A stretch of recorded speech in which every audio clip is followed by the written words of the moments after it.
Vote বড় বালাই। গৃহস্থের হেসেলে ঢুকে রুটি বেলতে বেলতে ভোট চাইলেন পুরসুরার তৃণমূল প্রার্থী পার্থ হাজারি।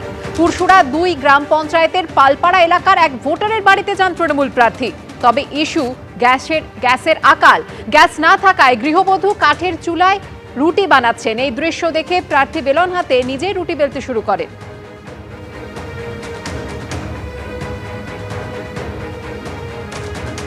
সামান্য বৃষ্টিতেই আরামবাগ মেডিকেল কলেজ হাসপাতালের প্রবেশ পথে জল থই থই অবস্থা। সাত সকালে দলীয় প্রার্থীকে নিয়ে ভোটের প্রচারে নেমে সেই জমা জল বালতি করে পরিষ্কার করতে শুরু করে দিলেন সিপিএম এর নেতা কর্মীরা।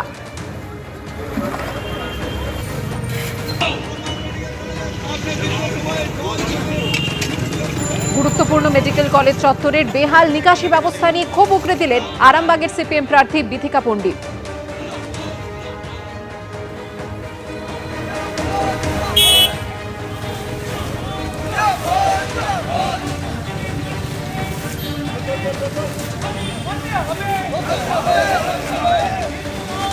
বাঙালি অস্মিতা জাগাতে হাতে কাতলা মাছ নিয়ে অভিনব প্রচার বিধাননগর কেন্দ্রের বিজেপি প্রার্থী শারদত্ত মুখোপাধ্যায়। সব খাবো, সুতরাং মিথ্যে কথা বলা বন্ধ। ভারতীয় জনতা পার্টি এবার প্রার্থী আমি, দয়া করে 26-এর নির্বাচন।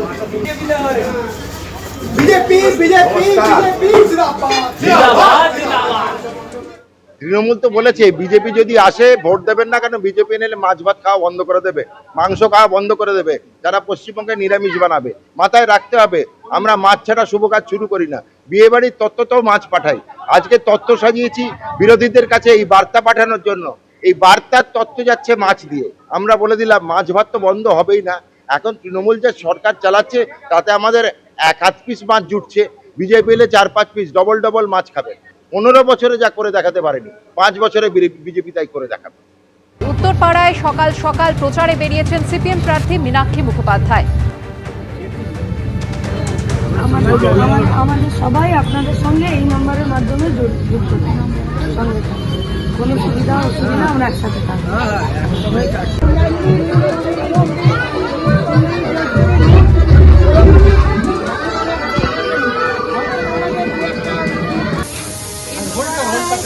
জনপ্রতিনিধিকে জেতাই, তারপরে তাদেরকে পায় না। আমাদের পার্টির তরফ থেকে আমরা মানুষের সঙ্গে একটি কানেকশনের ব্যবস্থা করেছি, পাড়া বৈঠক করেছি। পাড়া বৈঠকে মানুষ যা জানিয়েছেন সেটাও সঙ্গে করেছি। তারপরেও মানুষের যদি আরো কোনো আমাদেরকে পরামর্শ দেবার থাকে আমরা সেই পরামর্শ নিয়ে কাজ করব। আগের বিধায়ক জিতে চলে গিয়েছিলেন, তাকে ফোনেও পাওয়া যেত না, সেই কারণেই কি নাম্বার দিলেন? না না, আমরা কাউকে দেখে কপি করি না। আমাদের নিজস্ব এজেন্ডা আমরা নিজেরা ঠিক করেছি। এবং আজকে মিটিংও আপনারা সিপিএম প্রার্থীর প্রচারের ছবি আপনারা দেখলেন, তার পাশাপাশি দেখছেন প্রচারে তৃণমূল প্রার্থীও। শীর্ষান্ন বন্দ্যোপাধ্যায় তৃণমূল প্রার্থী উত্তরপাড়ায় প্রচার শুরু করলেন। ওনারা তো পরিযায়ী প্রার্থী, উনি এখন ভোটের জন্য এখানে এসছেন। ওনাকে সেই জন্য এটা চৌঠামের পরে দেখবেন এই নাম্বারে ফোন করলে হ্যাঁ উপভোক্তা অ্যাভেলেবেল নেই বলবে। সুতরাং এটাতে আমার একটাই নাম্বার, সেটা আমার ফেসবুক, ইনস্টাগ্রাম, এক্স হ্যান্ডেল সব জায়গায় সেই নাম্বার অ্যাভেলেবল আছে।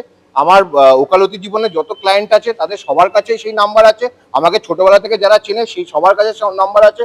উত্তরপাড়ার যতজন আমাদের তৃণমূল কর্মী আছে, কাউন্সিলর আছে, চেয়ারম্যান আছে, পঞ্চায়েতের প্রধান, পঞ্চায়েতের মেম্বার, ব্লকের সভাপতি, টাউনের সভাপতি, সবার কাছে আমার একটাই নাম্বার আছে, সেটাই আমার কলিং নাম্বার, সেটাই আমার হোয়াটসঅ্যাপ নাম্বার। আমাকে ভোটের জন্য কোনো নাম্বার নিতে হয়নি এবং আমার একটা নাম্বারই এনাফ। আমরা শুনুন, আমরা এখানে 365 দিন থাকার লোক। আমি উত্তরপাড়ার ঘরের ছেলে, আমার নাম্বার পেতে অসুবিধা হবে না, আর নাম্বারও লাগবে না। উত্তরপাড়ার মানুষ আমাকে রাস্তাঘাটে, বাজারে, চায়ের দোকানে এমনি দেখতে পাবে। শিলিগুড়িতে প্রচার সারছেন বিজেপি প্রার্থী শঙ্কর ঘোষ। রবিবাসরীয় সকালে জমজমাট প্রচার। भारत माता की जय, भारत माता की जय, वंदे मातरम।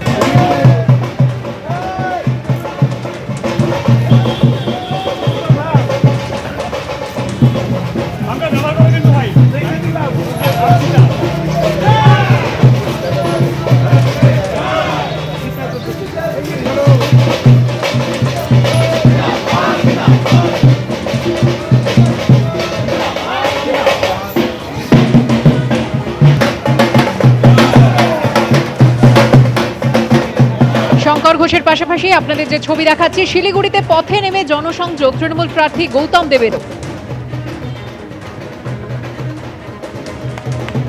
রবিবারের সকালে শিলিগুড়ির ভোট প্রচারের ছবি আপনাদের সামনে। বিজেপি প্রার্থী শঙ্কর ঘোষ এবং অন্যদিকে জনসংযোগ তৃণমূল প্রার্থী গৌতম দেবের।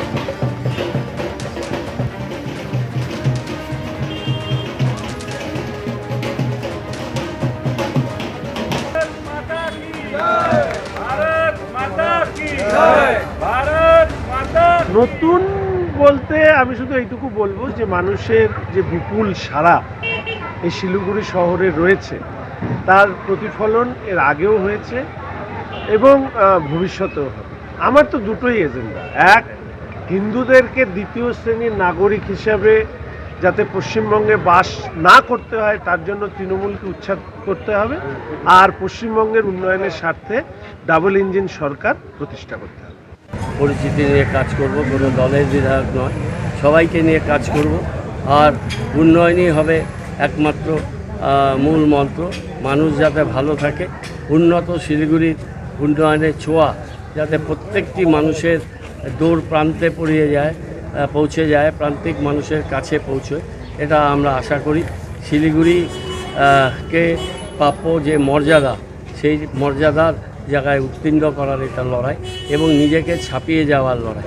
এটা নিছক একটা লড়াই না, এটা শিলিগুড়ির উত্তরণের ভবিষ্যৎ এর সাথে যুক্ত হয়ে আছে। আমরা সেই কাজটাই করতে চাই।